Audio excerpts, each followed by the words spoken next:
नमस्कार, मैं संजय शर्मा। आप देख रहे हैं 4PM न्यूज़ नेटवर्क। मेरे एक मित्र हैं, सीनियर आईएएस अफसर हैं, उनका फ़ोन आया, आज सुबह फ़ोन आया। मुझसे बोले, संजय जी मैं आपका वेल विशर हूँ, इसलिए कह रहा हूँ कि जो कुछ बोल रहे हो थोड़ा सोच समझ के बोलो। राम मंदिर पे देखो, सारी मीडिया एक तरफ एक जैसी बात कर रही है और आप एक अलग लाइन ले रहे हो। तो मैंने उनसे कहा, मैं राम मंदिर के विरोध में नहीं हूँ, मैं रोज़ नियमित हनुमान चालीसा पढ़ता हूँ और मेरे हनुमान जी के बॉस है रामचंद्र जी, तो मैं रामचंद्र जी का विरोध कहाँ करूँगा। मैं कुछ परंपराओं का विरोध कर रहा हूँ। जिस तरीके से मंदिर गलत तरीके से बनाया जा रहा है, उसका उद्घाटन आधे अधूरे मंदिर का उद्घाटन किया जा रहा है, ये ठीक नहीं है। ये मेरे भगवान राम के साथ ठीक नहीं है। फिर मैंने उनको कुछ पंक्तियाँ सुनाई, थोड़ी सुनाई, लेकिन उसकी पूरी पंक्तियाँ मैं आपको सुनाना चाहता हूँ। इस दौर में, इस माहौल में ये बात जरूरी है आपसे करना। जब सब ये कहें खामोश रहो, जब सब ये कहें खामोश रहो, जब सब ये कहें कुछ भी ना कहो, जब सब ये कहें है वक्त बुरा, जब सब ये कहें है वक्त बुरा, जब सब ये कहें ये वक्त नहीं बेकार की बातें करने का, जब सब ये कहें कि कुछ समझो तो, जब सब ये कहें कुछ समझो तो, जब सब ये कहें कुछ सोचो तो, जब सब ये कहें कलियों का चटकना क्या कम है, जब सब ये कहें कलियों का चटकना क्या कम है, फूलों का महकना क्या कम है, शाखों का लचकना क्या कम है, बिंदिया का चमकना क्या कम है, जुल्फों का बिखरना क्या कम है, प्यालों का छलकाना क्या कम है। जब इतना सब है कहने को, जब इतना सब है कहने को, जब इतना सब है लिखने को, क्या जिद है कि ऐसी बात करो जिस बात में खतरा जान का हो। जब सब ये कहे खामोश रहो, जब सब ये कहें खामोश रहो, जब सब ये कहें कि कुछ भी ना कहो, तब समझो पतझड़ रुत आई, तब समझो पतझड़ रुत आई, तब समझो मौसम दार का है, तब समझो सहमी रूहों को ये बात बताना लाजिम है, आवाज उठाना लाजिम है, हर कर्ज चुकाना लाजिम है। जब सब ये कहें खामोश रहो, जब सब ये कहें कुछ भी ना कहो, तब समझो कहना लाजिम है, मैं जिंदा हूं, सच जिंदा है, अल्फाज अभी तक जिंदा है, ये बताना लाजिम है। इस दौर में क्यों ना बोले, और इस दौर में नहीं बोले तो फिर किस दौर में बोले। जब हुकूमत इस दौर में तुली हुई है कि सारी व्यवस्थाएं खत्म कर देगी, मीडिया को गुलाम बना देगी, तो इस दौर में ना बोले तो कलम किस दौर में बोले। जब मीडिया गोदी मीडिया में बन जाए, जब पत्रकार राम भक्त बन जाए, पत्रकार न्याय की बात करना भूल जाएं, इस दौर में ना बोले तो किस दौर में बोले। जब पत्रकार सवाल ना करें, जब पत्रकार सवाल ना करें कि साहेब के सामने हमारे भगवान राम छोटे कैसे हो गए, जब पत्रकार सवाल ना करें कि क्या हमारे साहेब इतना बड़े हो गए कि वो भगवान राम की उंगली पकड़कर मंदिर की तरफ ले जाएंगे, और जब हमारे साहब के लिए नारे लगने लगे जो राम को लाए हैं हम उनको लाएंगे, तो तब भी ना बोले तो कब बोले। ये वक्त ऐसा है जब बोलना लाजिम है और हम बोलेंगे। कुतर्क नहीं बोलेंगे, तर्क पे बोलेंगे। मेरे और आपके घर में कौन सा मंदिर ऐसा है जिस मंदिर के पूर्ण होने से पहले आपने वहां पे भगवान की मूर्ति रख दी है। आपकी सोसाइटी में, आपके मोहल्ले में ऐसा कौन सा मंदिर है जब मंदिर के बनने से पहले वहां भगवान की मूर्तियां स्थापित हो गई हैं। क्या भगवान हर बार चुनाव के समय पे बलि पर चढ़ाए जाएंगे? क्या राम मंदिर आधा अधूरा इसलिए बनाया जाएगा क्योंकि 2024 का चुनाव सिर्फ राम मंदिर के नाम पर जीतना है? तो बताओ, अब ना बोले तो कब बोले। स्वामी अभिमुक्तेश्वरानंद की बात सुनिए, फिर मैं आपसे बात करता हूं।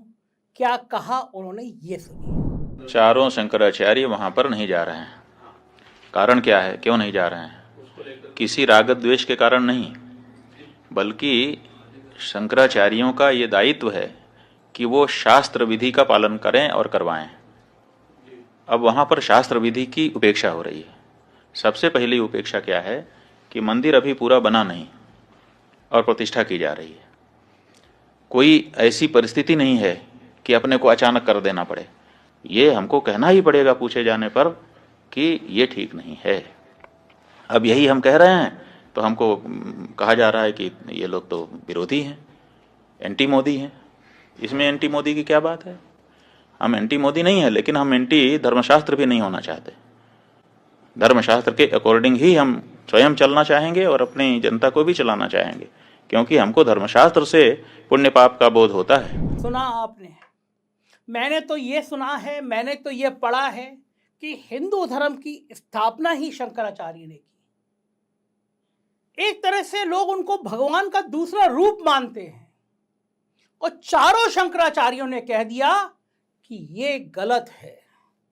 जब तक मंदिर पूर्ण ना हो जाए, जब तक मंदिर बन ना जाए, तब तक प्राण प्रतिष्ठा नहीं हो सकती। जब तक मंदिर के ऊपर ध्वज पताका, धर्म पताका लहरा ना जाए, जब तक मंदिर के ऊपर कलश स्थापित ना हो जाए, तब तक प्राण प्रतिष्ठा नहीं हो सकती।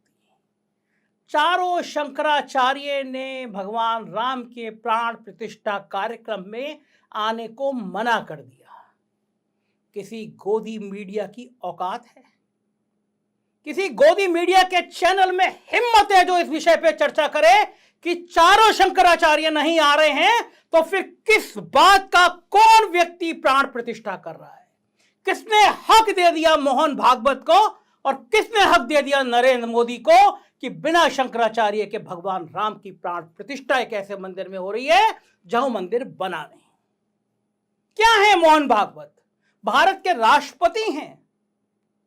देश का सबसे बड़ा काम कह रही है बीजेपी, उसके बावजूद भी देश की राष्ट्रपति को नहीं बुलाया जा रहा। आदिवासी केवल वोट लेने के लिए हैं, महिलाओं के नाम वोट लेने के लिए हैं। और इससे पहले जब शिलान्यास हुआ था, जब ईंट रखी गई थी, तब एक दलित राष्ट्रपति था जिसके दलित होने के प्रमाण पत्र बीजेपी ने बांटे थे, लेकिन उस दलित को भी नहीं बुलाया गया था राम मंदिर में। तो क्या कारण है कि दलित और आदिवासी क्या भगवान राम की मूर्ति छू नहीं सकते, उस मंदिर में एक ईंट रख नहीं सकते? भगवान राम ने तो पूरा जीवन दलितों वंचितों के लिए जिया है, शर्वरी के झूठे बेर खाए हैं, लेकिन क्या इस मंदिर में किसी शर्वरी की जरूरत नहीं है? तो फिर मैं तो बोलूंगा, बोलना लाजिम है, मैं बोलूंगा। और फिर मैं ही नहीं बोल रहा, बहुत लोग बोल रहे हैं, और मैं डर रहा हूं। हमारे जोशी आते हैं राजीव नारायण जी, उन्होंने बीते संडे को कहा था कि अगर इस आधे अधूरे मंदिर में प्राण प्रतिष्ठा होगी तो जनता को प्राकृतिक आपदाएं झेलनी पड़ेंगी। मैंने उनसे हाथ जोड़ के कहा, ईश्वर करे आपकी भविष्यवाणी गलत हो, लेकिन हुआ यही। दिल्ली और पूरा देश भूकंप से कांप गया, जबकि अभी प्राण प्रतिष्ठा हुई नहीं। क्या कहा उन्होंने, मैं ये आगे सुनाऊंगा। गोदी मीडिया जोर लगा रहा है, हंगामा कर रहा है कि कांग्रेस नहीं गई। दिन भर चैनल पे चल रहा है कांग्रेस ने न्योता ठुकरा दिया। कुछ गोदी मीडिया के चैनल तो इतना आगे बढ़ गए, कह रहे हैं रामलला ने न्योता भेजा, कांग्रेस ने ठुकरा दिया। चंपत राय अब रामलला हो गए हैं। चंपत राय के भेजे न्योते को वो रामलला का न्योता कह के चैनल चला रहे हैं। कौन चंपत राय? ट्रस्ट के वो स्वकथित मालिक जिनके ऊपर आरोप है कि उन्होंने ट्रस्ट की जमीन मिनटों में, करोड़ों रुपए में, ज्यादा में खरीदी। उन चंपत राय को भगवान राम को बता के कह रहे हैं कि रामलला का न्योता कांग्रेस ने ठुकरा दिया। क्या क्या चल रहा है? भारतीय जनता पार्टी के लगातार प्रवक्ता कह रहे हैं कि कांग्रेस ने प्राण प्रतिष्ठा के कार्यक्रम को ठुकरा दिया, कांग्रेस राजनीति कर रही है। भाई कांग्रेस नहीं जा रही, आप क्यों परेशान हो रहे हो? आप तो भगवान राम में ध्यान लगाओ। कांग्रेस जाए या नहीं जाए, बीजेपी के प्रवक्ताओं को परेशानी क्यों हो रही है? इसलिए हो रही है कि मकसद भगवान राम का मंदिर नहीं है, मकसद कांग्रेस को परेशान करना, बदनाम करना है। मैं तो समर्थन में हूं, बिल्कुल। सवाल यह होना चाहिए, जब चारों शंकराचार्य नहीं जा रहे, जो हिंदू धर्म के प्रतीक हैं, हिंदू धर्म के भगवान है एक तरह के, तो फिर कांग्रेस के नेता क्यों जाए? अखिलेश यादव ने राम मनोहर लोहिया का एक ट्वीट किया है, बहुत शानदार ट्वीट किया है। कुछ लाइनें लिखी हैं जो आज के विमर्श में मुझे बताना आपके लिए जरूरी है। अखिलेश यादव ने जो बातें लिखी हैं वो बातें करना इसलिए भी जरूरी हैं क्योंकि माहौल इस दौर में ऐसा ही है। अखिलेश यादव ने लिखा है कि भारतीय इतिहास की सबसे बड़ी लड़ाई हिंदू धर्म में उदारवाद और कट्टरता की लड़ाई पिछले 5000 सालों से भी अधिक समय से चल रही है और उसका अंत अभी भी दिखाई नहीं पड़ता। इस बात की कोई कोशिश नहीं की गई जो होनी चाहिए थी कि इस लड़ाई के नज़र में रखकर हिंदुस्तान के इतिहास को देखा जाए, लेकिन देश में जो कुछ होता है उसका बहुत बड़ा हिस्सा इसी के कारण होता है। सभी धर्मों में किसी न किसी समय उदारवादियों और कट्टरपंथियों की लड़ाई हुई है, लेकिन हिंदू धर्म के अलावा वे बट गए। अक्सर उनमें रक्तपात हुआ और थोड़े या बहुत दिनों की लड़ाई के बाद वे झगड़े पर काबू पाने में कामयाब हो गए। हिंदू धर्म में लगातार उदारवादियों और कट्टरपंथियों का झगड़ा चला आ रहा है, जिसमें कभी एक की जीत होती है, कभी दूसरे की, और खुला रक्तपात तो कभी नहीं हुआ, लेकिन झगड़ा आज तक हल नहीं हुआ और झगड़े के सवालों पर एक धुंध छा गया है। डॉक्टर राम मनोहर लोहिया, यह अखिलेश यादव ने कहा, और तब कहा जब स्वामी प्रसाद मौर्य के बयानों पर बार बार समाजवादी पार्टी को घेरा जा रहा है। कहा जा रहा है कि समाजवादी पार्टी प्राण प्रतिष्ठा कार्यक्रम में नहीं जाना चाहती। कभी आपने देखा है अखिलेश यादव और डिंपल यादव के फोटो देखे हैं? कौन सा हिंदू धर्म का पर्व है वो लोग नहीं मनाते? डिंपल यादव छोटे छोटे बच्चों को पैर धोती हैं, नवरात्रि जब कन्या पूजने का टाइम होता है, नवरात्रि में कन्या पूजती हैं, मंदिर जाते हैं, लेकिन वो बीजेपी के धर्म वाले खांचे में फिट नहीं होते। मेरे जैसे व्यक्ति जो नियमित पूजा पाठ करते हैं लेकिन गलत चीज़ों पर सवाल खड़ा करते हैं, वो कहते हैं कि आप अधूरे बने मंदिर में प्राण प्रतिष्ठा क्यों करा रहे होंगे, तो उनकी नज़र में वो हिंदू नहीं होते। कांग्रेस की फायर ब्रांड नेता है सुप्रिया श्रीनेत। उन्होंने भी आज बहुत बढ़िया तरीके से भारतीय जनता पार्टी को घेरा। मैं पढ़ के सुनाता हूं जो सुप्रिया श्रीनेत ने कहा है। सुप्रिया श्रीनेत ने चारों शंकराचार्य की फोटो लगाई और लिखा है, प्राचीन भारतीय सनातन परंपरा के विकास और हिंदू धर्म के प्रचार प्रसार में आदि शंकराचार्य का महान योगदान है। उन्होंने भारतीय सनातन परंपरा को पूरे देश में फैलाने के लिए भारत के चारों कोनों में 4 शंकराचार्य मठों की स्थापना की थी। ये चारों मठ आज भी 4 शंकराचार्यों के नेतृत्व में सनातन परंपरा का प्रचार और प्रसार कर रहे हैं। आदि शंकराचार्य ने इन चारों मठों के अलावा पूरे देश में 12 ज्योतिर्लिंगों की भी स्थापना की थी। उत्तरामनाय मठ या उत्तर मठ ज्योति मठ जोशी मठ में स्थित है, जिसके शंकराचार्य स्वामी अभिमुक्तेश्वरानंद जी हैं। पूर्वामनाय मठ या पूर्वी मठ गोवर्धन मठ जो पुरी में स्थित है, जिसके वर्तमान शंकराचार्य स्वामी निश्चलानंद सरस्वती जी हैं। दक्षिणी मठ श्रृंगेरी शारदा पीठ जो श्रृंगेरी कर्नाटक में स्थित हैं, जिसके वर्तमान शंकराचार्य स्वामी भारती कृष्ण तीर्थ हैं। पश्चिमी मठ द्वारका पीठ जो द्वारका में स्थित है, जिसके शंकराचार्य स्वामी सदानंद जी हैं। ये चारों शंकराचार्य नाराज हैं। इन्होंने भाजपा के प्रोपेगेंडा का बहिष्कार किया है कि वे अयोध्या नहीं जाएंगे। ये सुप्रिया श्रीनेत का ट्वीट है। तो गोदी मीडिया के चैनल इस बात पे बहस क्यों नहीं कर रहे कि कांग्रेस ने मना किया तो आप चैनल में बहस कर रहे हो? करो ना बहस। ये मत है कि चारों शंकराचार्य कह रहे हैं कि इस तरह की प्राण प्रतिष्ठा कार्यक्रम में वो नहीं जाएंगे, लेकिन जो लोग चारों शंकराचार्य से भी बड़ा हमारे साहेब को मानते हैं वो कैसे बहस कर सकते हैं? उन्हें तो साहेब की चाकरी करनी है। बड़ा और खौफनाक बात यह है कि अगर ऐसी परिस्थिति चलती रही तो फिर ना जाने ये समाज कहाँ चला जाएगा। भारतीय जनता पार्टी 2024 का चुनाव इसी राम मंदिर के आधार पर लड़ना चाहती है। उत्तर प्रदेश के चीफ सेक्रेटरी हैं दुर्गा शंकर मिश्रा। उन्होंने सभी विभागों को लिखा है कि बेसिक शिक्षा, माध्यमिक शिक्षा, उच्च शिक्षा विभाग द्वारा 22 जनवरी को सभी स्कूल कॉलेजों में छुट्टी की जाएगी।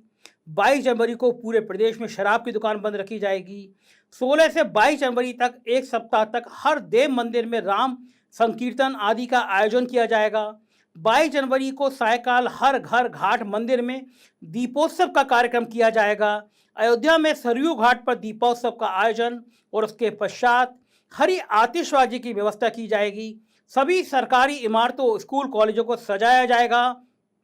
कार्यक्रम के सजीव प्रसारण हेतु सूचना विभाग द्वारा अयोध्या में 50 अतिरिक्त स्क्रीन डिजिटल बोर्ड की व्यवस्था की जाएगी। पूरे प्रदेश में देव मंदिरों में स्क्रीन लगाकर कार्यक्रम का सजीव प्रसारण किया जाएगा। सभी नगरों गांव में नगर विकास पंचायती राज विभाग के माध्यम से 14 से 21 जनवरी के बीच विशेष सफाई अभियान चलाया जाएगा। माननीय मुख्यमंत्री 14 जनवरी को अयोध्या में इसका शुभारंभ करेंगे। प्रदेश के सभी कार्यालयों में 14 जनवरी से 21 के बीच में विशेष सफाई अभियान चलाया जाएगा। 22 जनवरी को लोगों को प्रेरित करके घर घर संस्थानों में ज्योति जलाई जाएगी।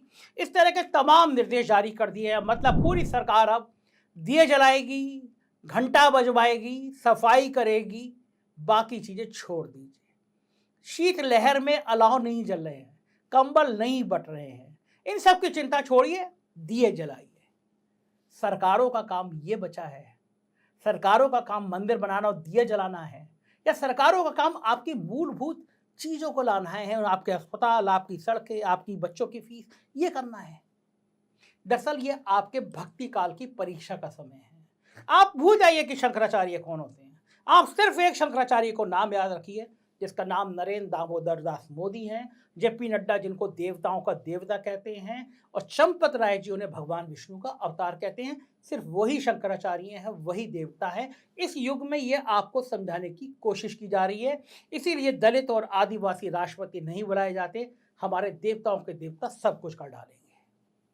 लेकिन हमारे ज्योतिषाचार्य राजीव नारायण शर्मा ने बहुत खतरनाक भविष्यवाणी की है और कहा है कि इस अधूरे मंदिर में प्राण प्रतिष्ठा करने से क्या क्या अपशकुन होते हैं।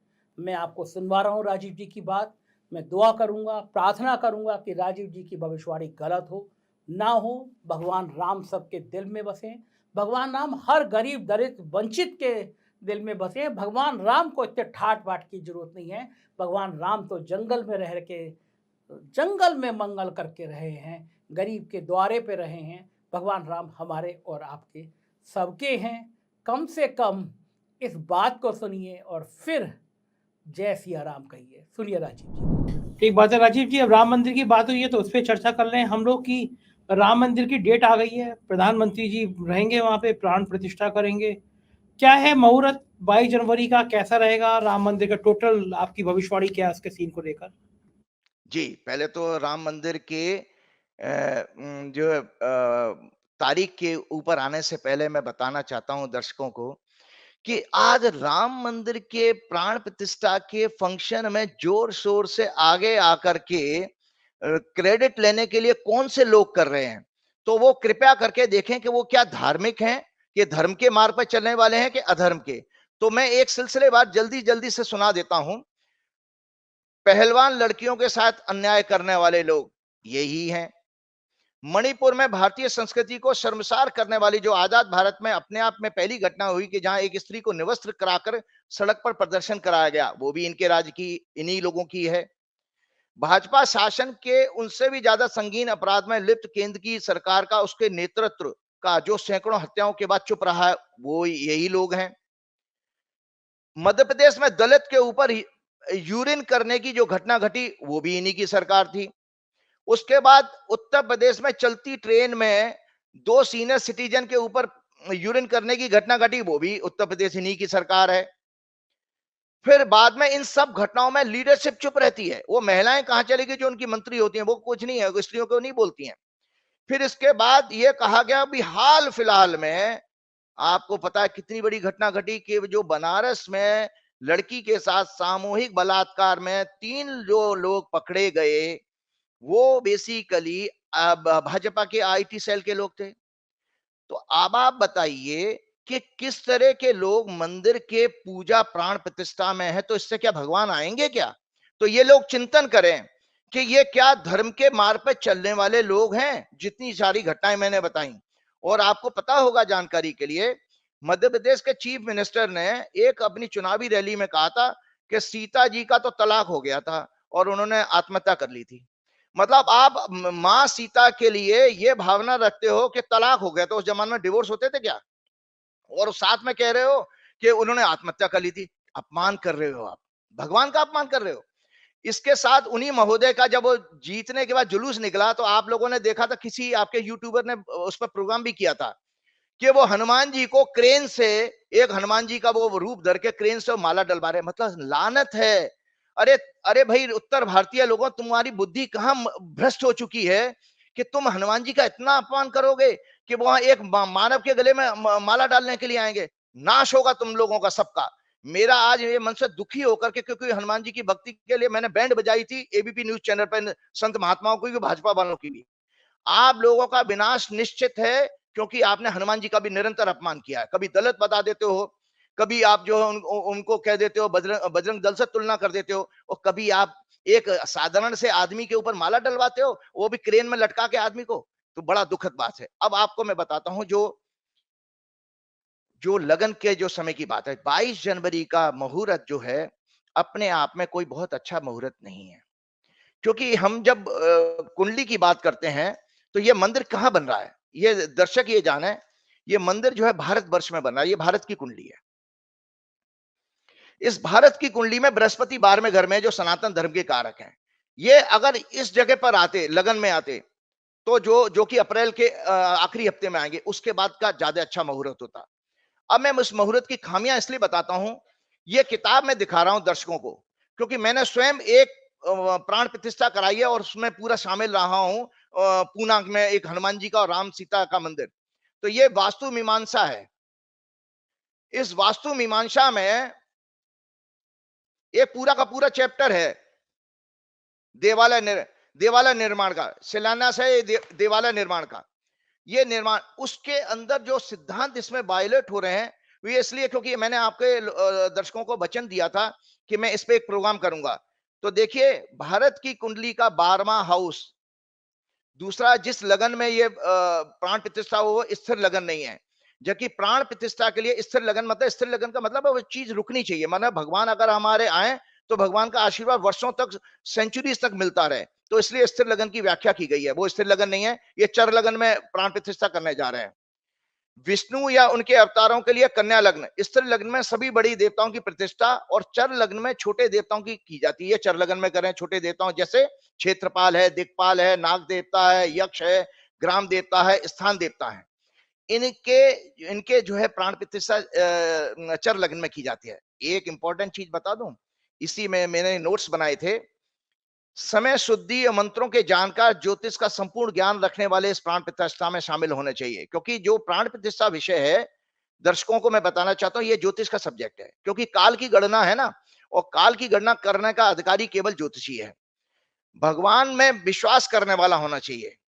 जो कौन सा आदमी हो जो भगवान में विश्वास करे, नित्य नियम से स्वयं पूजा करने वाला। जो लोग प्राण प्रतिष्ठा कर रहे हैं, इसलिए मुझे कटाक्ष के रूप में बता रहा हूं, कटाक्ष मतलब सत्य बता रहा हूं लोगों को। नित्य नियम से स्वयं पूजा करने वाला तपस्वी, जो अधर्मी, झूठ, हिंसा और अहंकार से कोसों दूर हो, जो विनम्रता से सभी वर्गों जातियों का सम्मान बिना भेदभाव द्वेष के करता हो, ऐसा व्यक्ति प्राण प्रतिष्ठा का अधिकारी है। जिस व्यक्तित्व में अरुचि ना पैदा करने वाला हो, प्रसन्न चित्त हो, मतलब जिसके चेहरे को देखते नफरत नहीं है, चिढ़ नहीं लगनी चाहिए, ऐसा आदमी जो है भगवान की प्राण प्रतिष्ठा कर सकता है। सबसे महत्वपूर्ण नियम यह है, प्रतिष्ठा से पूर्व ही मंदिर के, सुन लीजिए दर्शकों को दोबारा रिपीट करके बताऊंगा। सबसे महत्वपूर्ण प्राण प्रतिष्ठा का हम धर्म ग्रंथों के अनुसार नियम यह बताया गया है, प्रतिष्ठा से पूर्व ही मंदिर के भवन के सभी निर्माण कार्य हर प्रकार से पूर्ण हो चुके हों। तो अब आप बताइए, शास्त्र के विपरीत जाकर के आप आधे अधूरे मंदिर का निर्माण कर रहे हो, बताइए। तो अब आप बताइए शास्त्रहीन, क्योंकि इसलिए मैंने शास्त्र का अध्ययन करने का मैंने वचन दिया था आप लोगों को। और इसके अलावा कहा है, शुभ समय मुहूर्त व विधि विधान के बिना की जाने वाली प्रतिष्ठा सबके लिए संकट और अशुभ घटनाओं का कारण बनती है। मतलब भगवान के अगर आधे अधूरे मंदिर का और अशुभ काल में मुहूर्त करोगे, तो ये आने वाली प्राकृतिक प्रकोप का कारण बनेगा। ये देश के लिए चेतावनी है, और देश ही नहीं, हमारे सनातन धर्म के लिए भी चेतावनी है कि पहली बात तो जो आपने पात्र चुना है वो धर्म के मार्ग पर चलने वाला नहीं है। क्योंकि धर्म के मार्ग पर चलने के लिए धर्म के 10 लक्षण मैंने कहे थे आपको, बताएं। आपके धैर्य जो इनके अंदर नहीं है, धैर्य का मतलब अंग्रेजी में टॉलरेंस कहते हैं। टॉलरेंस है क्या इनके? ये तो इंटॉलरेंट लोग हैं। दूसरा क्षमा, फॉरगिवनेस, क्षमाशील तो है नहीं। जो मैं उन नेताजी की बात कर रहा हूं जो प्राण प्रतिष्ठा में शामिल होंगे और बढ़ चढ़ के हिस्सा लेंगे। नॉलेज, विद्या, दूर दूर तक विद्या से उनका कोई संबंध नहीं है। चौथा धर्म का लक्षण है सत्य, ट्रुथ, राइटियस बोलने वाला, ट्रुथ पे चलने वाला वो है नहीं, वो दिन भर झूठ बोलते रहते हैं, असत्य के मार्ग पर ही हैं वो।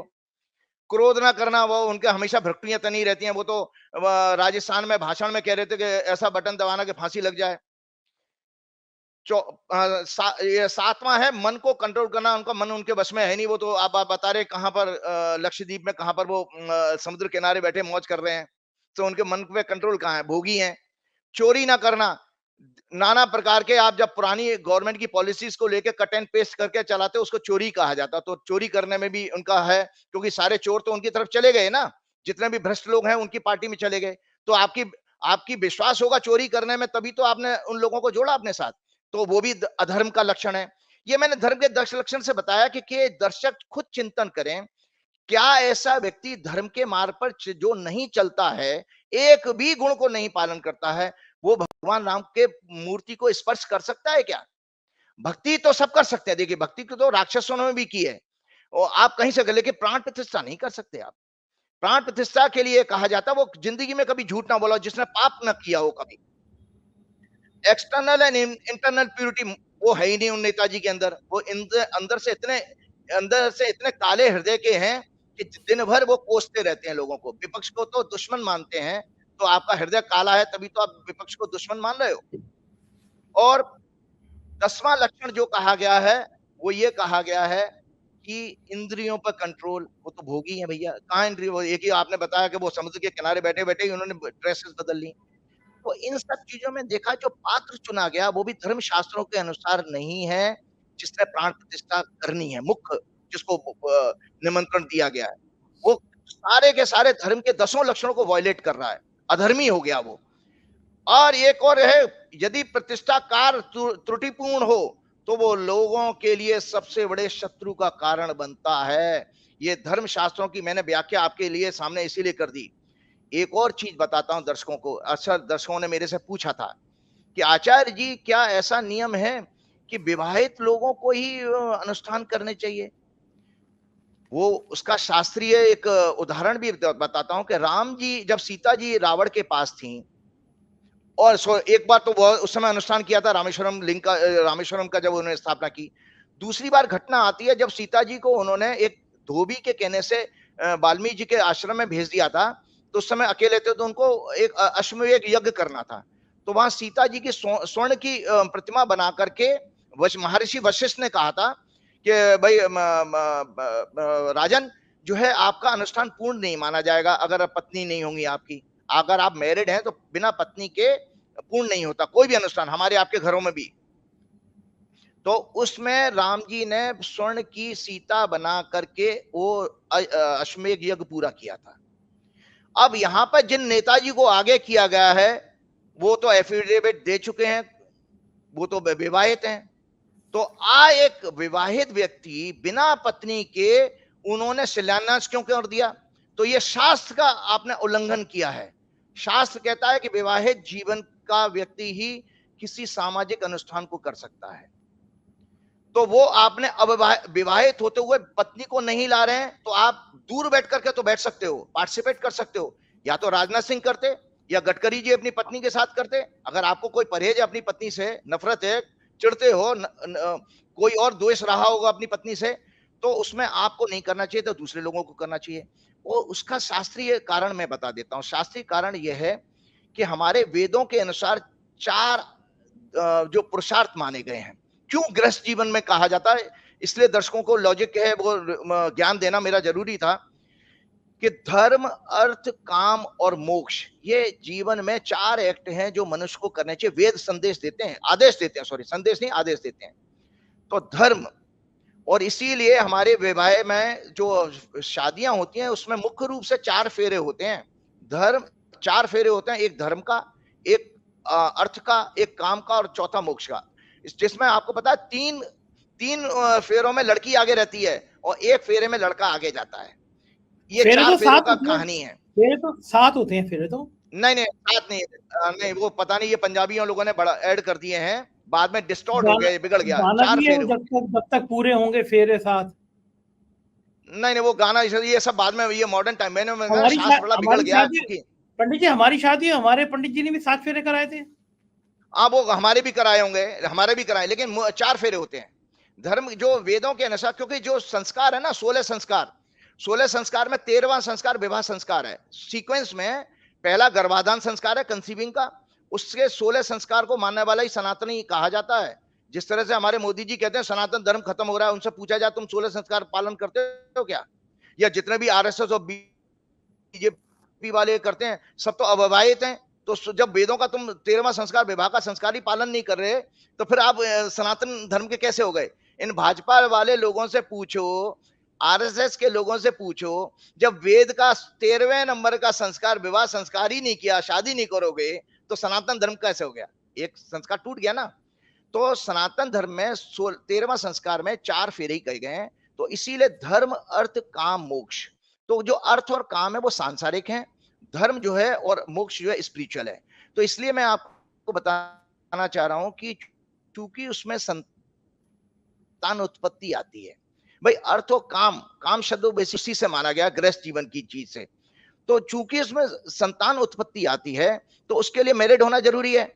तो जब ये कहा गया, इसीलिए लॉजिक में ये दिया गया कि जब भी कोई सामाजिक अनुष्ठान राजा करेगा तो बिना पत्नी के नहीं कर सकता, क्योंकि वो ही राजा जो गृहस्थ है अपनी पत्नी के साथ वो चारों पुरुषार्थ का पालन कर रहा है। इसके अलावा एक और मान्यता है शास्त्रों की कि जब मनुष्य पैदा होता तो 3 प्रकार के कर्ज ऋण लेकर के पैदा होता है। 3 कर्जे वो हैं देव ऋण, पितृ ऋण और ऋषि ऋण। तो जो इसमें देव ऋण और ऋषि ऋण अलग है, मैं केवल पितृ ऋण की बात करूंगा। पितृ ऋण जो हमारे आपका जो पितृ ऋण है, हम भी जब तक 3 ऋण पूरे नहीं कराएंगे, चुकाएंगे नहीं, तब तक हमें मोक्ष नहीं मिलेगा। तो पितृ ऋण जो है संतान उत्पत्ति से जो है पूर्ण होता है कि आप अपने जो आपको माता पिता ने आपके ऊपर खर्चा किया, आप संतान पैदा करके उनको आगे बढ़ाएंगे, मतलब सृष्टि के नियम को आगे बढ़ा रहे हो। तो इस लॉजिक से भी गृहस्थ आदमी ही किसी अनुष्ठान को, राम मंदिर जैसे अनुष्ठान को कर सकता है, अविवाहित व्यक्ति नहीं कर सकता।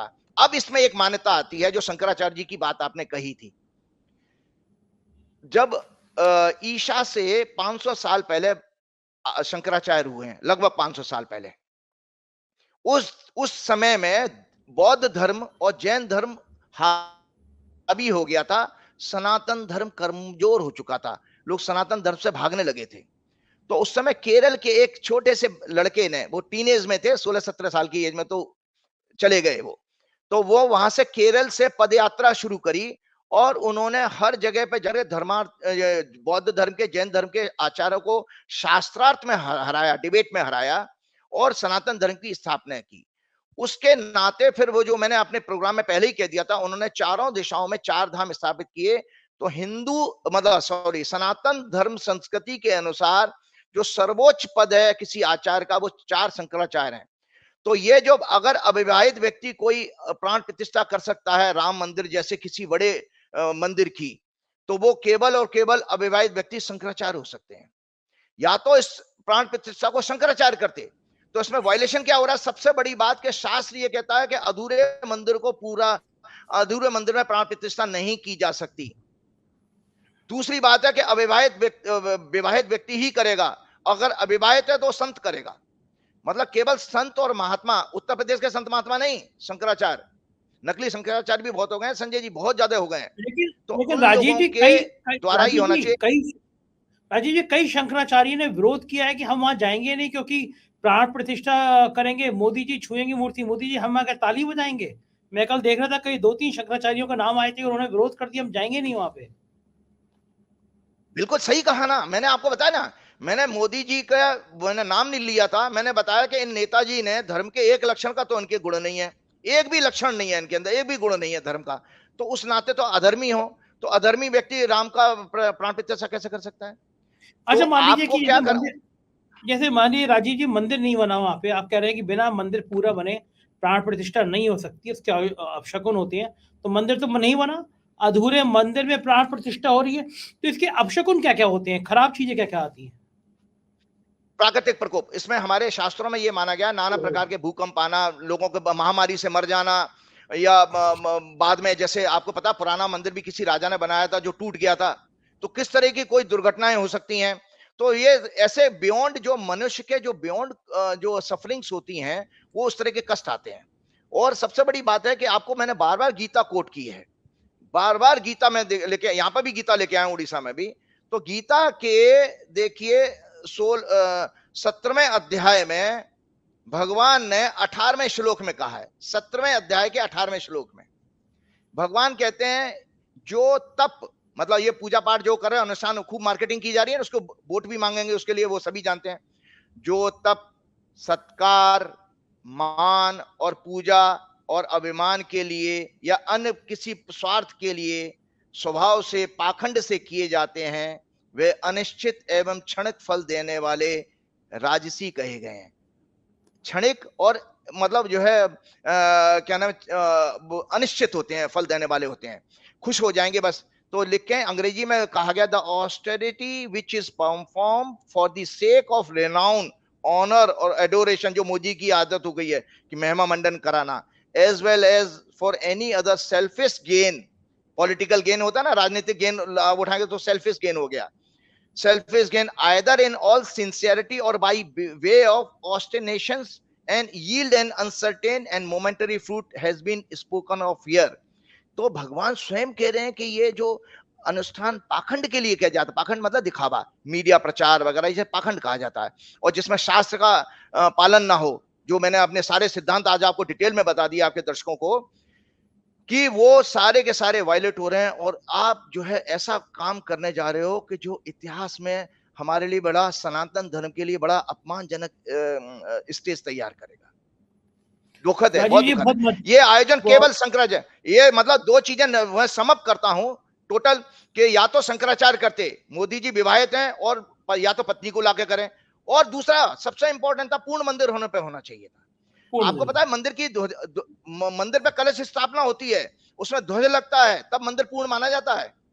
हाँ, बिना ध्वजा के, बिना कलश के मंदिर पूर्ण हो ही नहीं सकता भाई।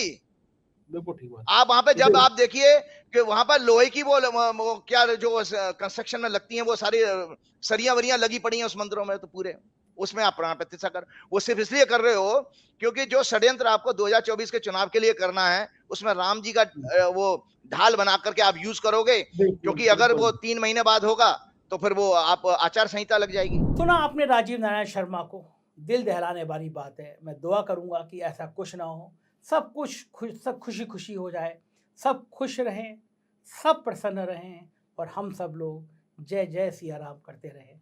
शुक्रिया, थैंक यू।